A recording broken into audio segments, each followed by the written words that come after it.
स्थानिक स्वराज्य संस्थांच्या निवडणुकीच्या पार्श्वभूमीवर कोल्हापूर जिल्हा काँग्रेस कमिटीने नवीन तालुकाध्यक्षांची घोषणा केली आहे.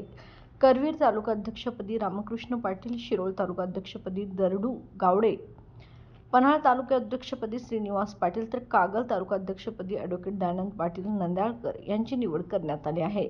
तसेच औद्योगिक सेलच्या जिल्हाध्यक्षपदी अनुप पाटील यांची नियुक्ती करण्यात आली आहे. या सर्व निवडींना आमदार सतेज पाटील, खासदार शाहू छत्रपती व प्रदेशाध्यक्ष हर्षवर्धन सपकाळ यांनी मान्यता दिली. सतेज पाटील यांनी जिल्हाभरात पक्षाची संघटनात्मक ताकद वाढवून काँग्रेस पुन्हा तळागाळापर्यंत मजबूत करण्याची मोहीम सुरू केली आहे. बाळ, फ्रीजमधून श्रीखंड काढ ना. आम्ही पूर्वी घरीच बनवायचो श्रीखंड, त्याची चवच वेगळी होती. आता काय सगळं रेडीमेड. आजी, हे श्रीखंड खाऊन बघ. आज तुझ्या आईनं घरीच बनवलं की काय? हे आहे गोकुळचं श्रीखंड. अगदी जिभेवर रेंगाळणार. जिभेवरच नाही तर मनावरही रेंगाळणार. गोकुळ श्रीखंड, मनावर रेंगाळणार.